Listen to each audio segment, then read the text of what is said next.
Então, acho que para mim sucesso é realmente concluir um desafio que a gente se propôs, né, com êxito, e felicidade é realmente a gente almejar algo que eventualmente já conquistou, inclusive. Então, acho que essa é uma sensação ainda mais plena que supera, digamos assim, a própria sensação do sucesso.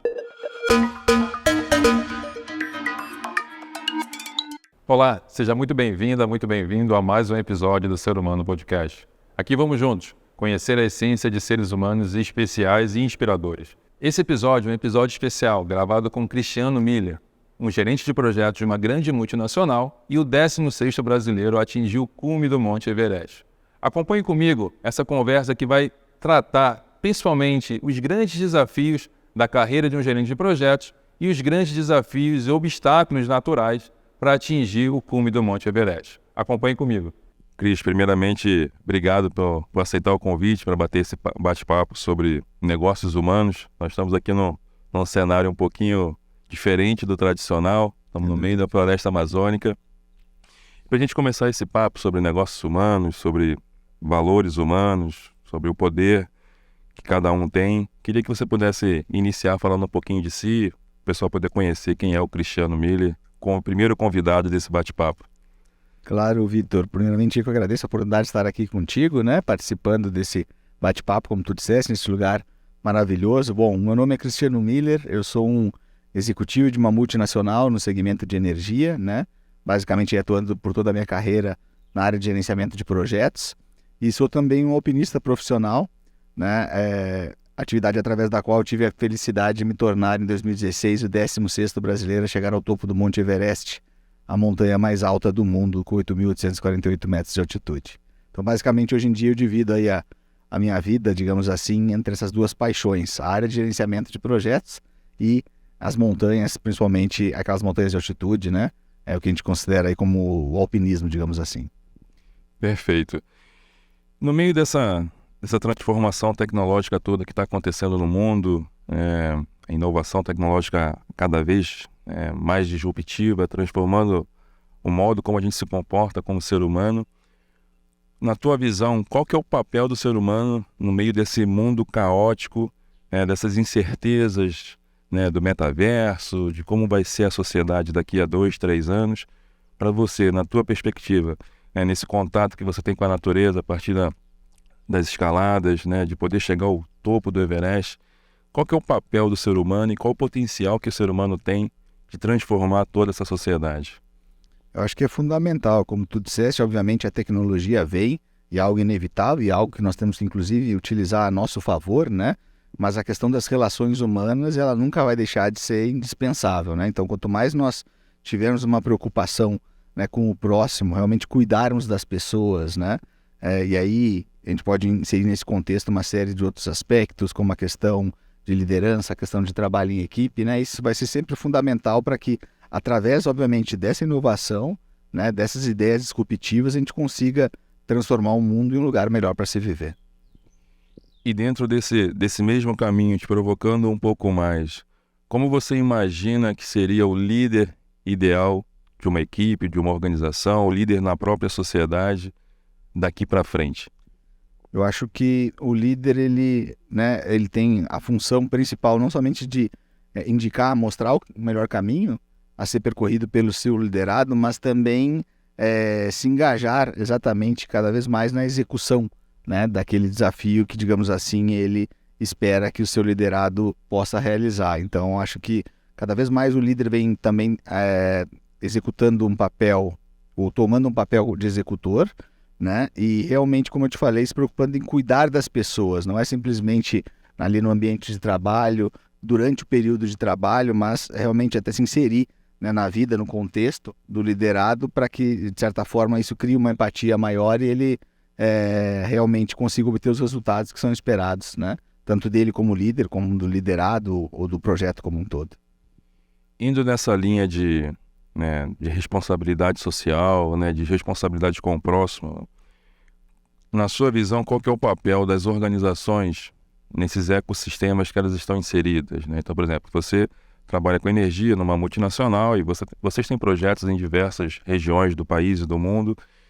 Como que você imagina o papel fundamental de uma organização dentro de uma sociedade onde ela está inserida, naquela região onde ela está inserida, o que ela pode fazer, na tua perspectiva, né, para contribuir, né, se a gente pega lá o ESG, né, o ambiental, o social e a governança, qual que na tua perspectiva é o papel de uma organização a partir de agora, diante dessas incertezas climáticas, das incertezas da própria tecnologia, né, da mudança dos valores humanos? Qual que na tua percepção, ou na tua perspectiva, ou na tua concepção seria a atuação de uma organização, né, nesses ecossistemas?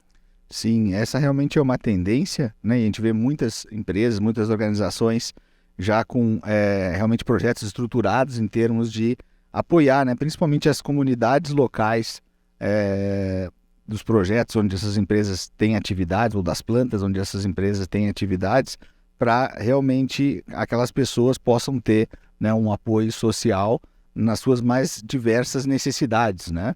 Às vezes a gente tem ali realmente comunidades, pessoas extremamente pobres, a gente tem uma questão ambiental, enfim, existem aí um leque de possibilidades para que as empresas possam organizar projetos, né? E isso realmente é algo que acaba, inclusive, potencializando a imagem da empresa, aumentando o nível de aceitação, né, dos projetos dessa empresa, da implantação dessa empresa na comunidade local. Então, acho que todo mundo sai ganhando e é realmente um papel fundamental, né, que acho que tem uma tendência muito grande de continuar crescendo de uma forma muito forte e sustentável. E entendendo o Cristiano, vamos olhar agora o Cristiano Miller, né? O gaúcho né? O que é sucesso para o Cristiano Miller? Acho que sucesso realmente, tem uma frase até bastante interessante, se não me engano é do Lair Ribeiro, que ele diz que sucesso é conseguir o que a gente quer, felicidade é querer o que a gente já conseguiu. Então acho que para mim sucesso é realmente concluir um desafio que a gente se propôs, né, com êxito. Quando a gente fala, por exemplo, de escalar montanhas, obviamente a gente pode considerar sucesso como chegar ao cume, mas principalmente retornar a casa em segurança, né, para comemorar essa conquista com os nossos familiares, com os nossos amigos. Numa organização, certamente, é entregar os resultados que são esperados de nós, né? Então acho que para mim isso é sucesso. E felicidade é realmente a gente almejar algo que eventualmente já conquistou, inclusive. Então acho que essa é uma sensação ainda mais plena que supera, digamos assim, a própria sensação do sucesso. E nessa tua jornada para chegar no Everest, né, você já passou várias etapas, foram várias, vamos dizer assim, montanhas, testes até chegar ao teu objetivo final. Qual que é a maior lição que você trouxe desse processo de aprendizagem até chegar no Everest e do Everest em si? Perfeito. Bom, o primeiro eu acho que realmente é transformar o sonho em um projeto, né? E foi assim que nasceu o projeto No Topo do Mundo, através do qual eu pude chegar ao topo do Monte Everest. Então, realmente ter uma meta, ter um objetivo palpável, né? Investir tempo em planejamento. Eu costumo dizer que tempo consumido com planejamento não é tempo gasto, não é tempo desperdiçado, e sim tempo investido, né? Executar esse projeto, obviamente, com excelência, né? Com paixão. Cercar-se de pessoas qualificadas e comprometidas com o teu projeto, com o teu objetivo, né? Registrar, dividir o objetivo maior em metas intermediárias, isso também é algo que eu acho que ajuda muito, né? E em cada uma dessas etapas fazer uma avaliação de como está a nossa performance ao longo da execução, e realmente para aquilo que não for executado conforme previsto, registrar o que nós chamamos de lições aprendidas, como tu disseste, e utilizar esse aprendizado de forma inteligente para fazer melhor, digamos assim, para não repetir os mesmos desvios nas próximas etapas. Eu acho que seguindo essa receita, digamos assim, né, o nosso sonho, que depois virou projeto, tem grandes probabilidades de se transformar em realidade. Essa foi a resposta do gerente de projeto Cristiano Miller. Mas eu quero saber do ser humano Cristiano Miller. Qual que foi a maior lição que você trouxe dessa jornada até chegar no Everest? E qual foi a maior lição que o ser humano Cristiano Miller teve nesse percurso de subir, de escalar o Everest, chegar no cume e voltar para casa? Bom, eu diria que foram várias, mas principalmente aquela que ninguém conquista nada grandioso sozinho, né? A gente, por mais que o montanhismo, de certa forma, seja uma atividade individual, né? A gente tem também toda uma equipe que nos acompanha, e realmente eu posso dizer que para ter sucesso, ou ter tido sucesso no meu projeto, as pessoas que me acompanharam nessa jornada, elas foram fundamentais, né? Seja o líder da expedição, que coordenava as atividades pelo rádio, os sherpas, carregadores, cozinheiros, né? Cada um desempenhando um papel diferente dentro do time, mas todos alinhados e comprometidos para o mesmo objetivo. Então, acho que foi principalmente isso, né? Além, obviamente, das expedições preparatórias, lugares que eu visitei, culturas, né? Pessoas que eu conheci, mas eu ficaria realmente com a questão das pessoas, né? Seja nesse aspecto cultural, seja nesse aspecto colaborativo, do trabalho em equipe. Eu acho que o principal aprendizado nesse período todo, tanto antes como depois do Everest, foi realmente a importância das pessoas em qualquer desafio que nós proponhamos a enfrentar. E o medo? Com certeza tem um momento do medo, da dúvida, né? O momento, de repente, não é propício, o tempo fecha, né? Quais foram os medos e como você lidou com isso? Né? Porque com certeza, né, eu posso imaginar que em algum momento você parou aquela indecisão, né, aquela dúvida. Pô, será que eu vou conseguir? Né? Será que dá para chegar? Como lidar com isso no momento que é muito mais psicológico, né? Claro, tem todas as questões físicas, climáticas, mas é muito mais do psicológico, né? Como que você lidou com o medo? Perfeito. Essa é uma pergunta que corriqueiramente me fazem, né? E eu digo que nós devemos saber utilizar o medo ao nosso favor. O medo é algo bom no aspecto em que a gente realmente deve utilizá-lo, inclusive, para nos mantermos vivos, né? Num desafio de tamanho risco como é o de escalar o Everest, por exemplo. O que a gente não pode deixar é que o medo nos controle. Tu falaste desse aspecto mental e realmente ele é muito relevante. Então, quando a pessoa deixa que o medo a controle, quando ela entra em pânico, como nós dissemos, aí nós realmente não conseguimos pensar de forma racional numa situação de risco, né? Mas quando a gente realmente tem a percepção do risco, tem, de certa forma, o medo, né? Mas tem também a preparação para enfrentar aquele desafio, seja técnica, seja física, seja mental e até espiritual. Obviamente que a gente consegue lidar com aquela situação de uma forma muito mais fácil, né? Ou seja, minimizando o risco de realmente acontecer algo que possa causar um acidente, possa tirar as nossas vidas. Então, o medo utilizado de forma positiva, de forma racional, eu acho que ele tem muito a nos acrescentar, digamos assim. Isso serve não somente para as montanhas, mas até para o empreendedor, quando ele, por exemplo, decide empreender em um negócio novo. Eu acho que ele deveria ter medo de que, no bom sentido, né, de que o negócio eventualmente não venha a sair conforme ele havia planejado, e aí, por conta disso, ele tomar ações de mitigação desses riscos, né, os quais ele tem medo, para que o projeto, o negócio dele, no final das contas, venha a ser um sucesso, né? Então, o medo utilizado de forma positiva é algo, sim, que acho que joga a nosso favor. Se a gente olhar a história humana, o medo foi o que nos manteve vivos, né? Perfeito. Foi o que manteve os nossos ancestrais vivos, né? Porque, pô, o cara vai sair, tem dinossauro passando, não, eu sou um bichinho, eu sou um gatinho, não, né? Então, realmente, o medo tem muito a ver com isso. E eu concordo com a tua fala, porque quando em 2004, né, eu decidi abandonar a minha vida no Brasil e recomeçar a minha vida no Japão para poder me aprofundar na filosofia de vida que eu pratico, me aprofundar e entender mais sobre o ser humano a partir de uma perspectiva, né, do Japão, né, da filosofia japonesa, para que eu pudesse contribuir de uma maneira muito mais genuína para a sociedade, né? Então, as pessoas normalmente fazem um ano sabático, né? Eu fui fazer literalmente uma imersão e sou uma outra pessoa, né?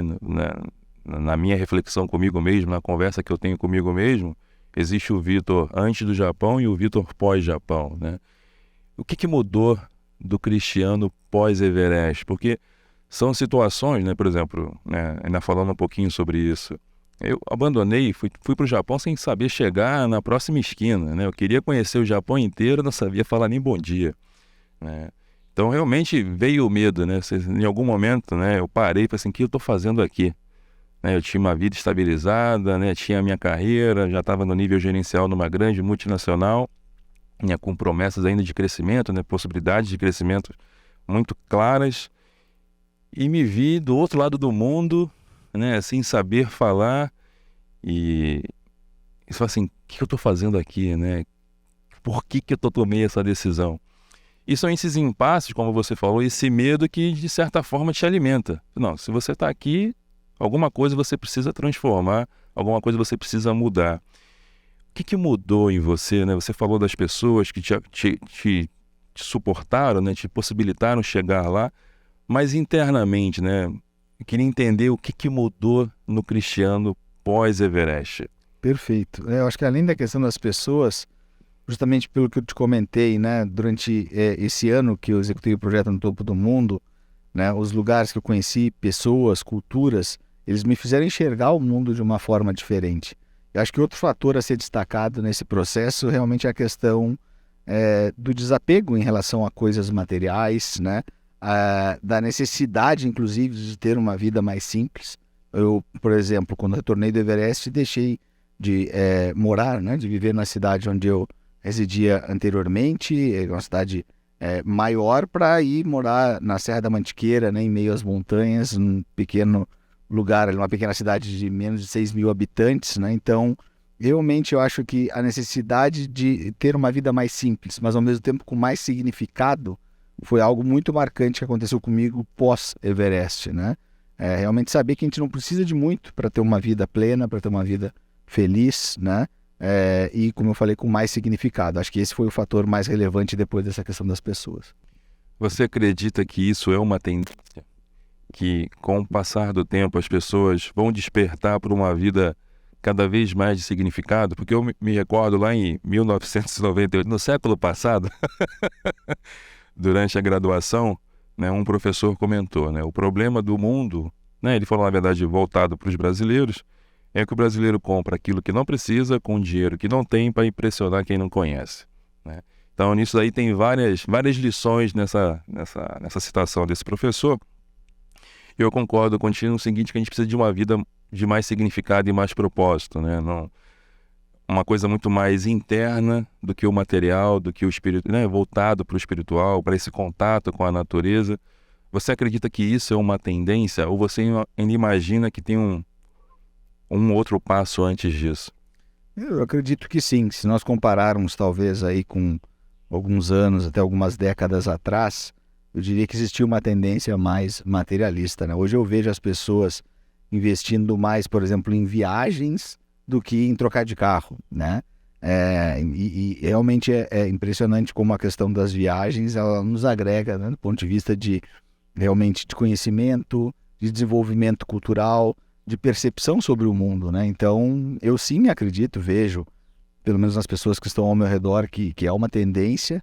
E tomara que ela continue, né? Que realmente a gente possa estar inserido num mundo, num contexto onde todos se preocupem mais com essa questão do propósito, como tu comentaste, né? Do significado, do que propriamente em, digamos assim, colecionar coisas, objetos, né? Materiais que óbvio que são necessários. A gente necessita realmente de algumas coisas materiais para sobreviver, mas no fundo a questão do propósito, do significado, ela vai muito mais além e é o que deveria prevalecer.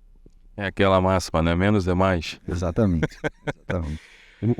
Tem uma frase em espanhol de um cantor chamado Facundo Cabral, que eu gosto muito, que ela diz: el que anda el que chega mais lejos é el que está mais descargado. Ou seja, aquele que chega mais longe é aquele que carrega menos peso, né? Que tem a mochila mais leve. Então eu acredito muito nisso, com certeza.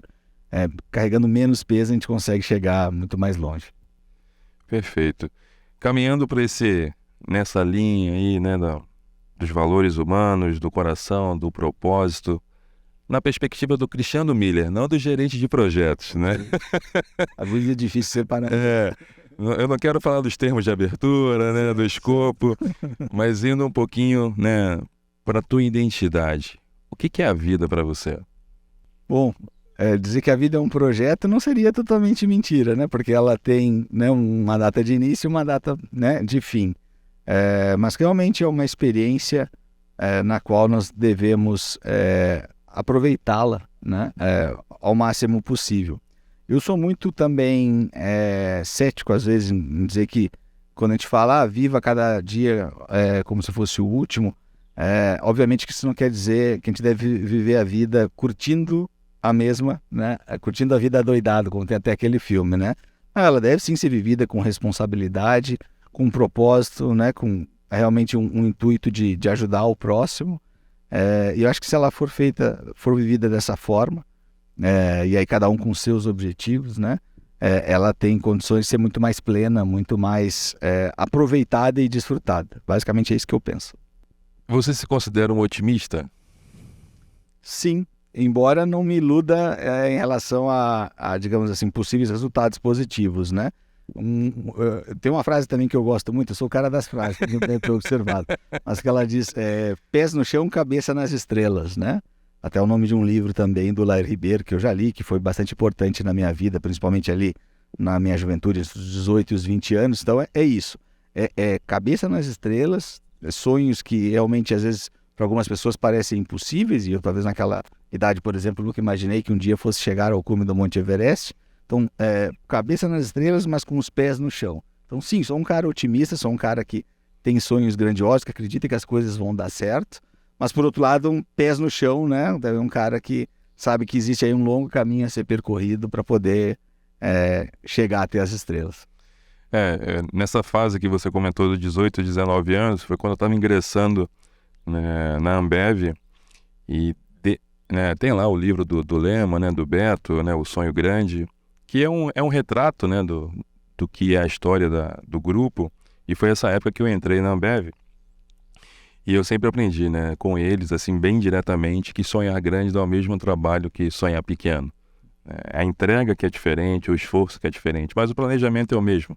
O esforço que você vai dedicar para realizar algo pequeno, algo grande, é praticamente o mesmo. Dentro da tua perspectiva de pés no chão, né, e olhando para o céu, né, imaginando os sonhos grandes, como você imagina a sociedade em 2030? Você acha que a gente vai estar nesse mundo caótico? Qual que é a perspectiva? Como o Cristiano Miller, né, esse excelente gerente de projetos, com larga experiência, com todo esse contato com a natureza, com toda essa transformação que a sua vida te proporcionou, qual que é a tua perspectiva para a sociedade brasileira em 2030? Bom, eu tenho, digamos assim, o que eu gostaria de que realmente acontecesse. Aí, obviamente, eu gostaria que nós vivêssemos uma sociedade mais justa, né, mais igualitária, com oportunidade para todos, né, em que realmente também as pessoas vivessem com mais propósito, se preocupassem mais em ajudar umas às outras, né? Obviamente também de uma forma saudável. A gente acabou aí de sair de uma pandemia, né, catastrófica, foi uma tragédia não somente aqui no Brasil, mas no mundo inteiro. Então, também que todos possam ter acesso à saúde, à educação, viver de uma forma segura, né? Isso é o que eu desejo. Agora, realmente, qual é a minha perspectiva, o que eu creio que vai acontecer? Aí, honestamente falando, a gente sabe que isso depende de uma série de fatores, né, Vitor? Depende dos nossos governantes, né? Mas eu acho que também principalmente de nós mesmos. Eu costumo dizer, e essa é uma frase também... Essa frase é tua. Essa não, essa eu também já ouvi em algum lugar, não me lembro exatamente de quem. Né? Que cada povo tem o governo que merece, né? Os políticos que nós tanto reclamamos, que estão lá no poder hoje, no final das contas, eles um dia foram um povo também, né? E nós os elegemos, nós os colocamos lá. E será que quando eles eram povo, eles também não criticavam a postura dos políticos? E depois, quando eles foram para lá, de certa forma, eles mudaram a postura, a atitude deles, né, em função de uma série de fatores que o poder acaba, né, trazendo aí como consequência? Então, eu acredito que está muito nas mãos de nós, né? Realmente em cada um fazendo a sua parte, né? Para que realmente nós tenhamos um Brasil melhor, um mundo melhor. E aí eu falo do dever de cidadão, seja quando a gente vai no shopping, não estacionar numa vaga para deficiente, realmente a gente ser cordial com o próximo, enfim, atitudes do dia a dia, a gente constrói, né, um Brasil e um mundo melhor para se viver. E aí, por consequência, a gente vai ter também políticos melhores, pessoas que tomam as decisões, que dão a direção do mundo, né?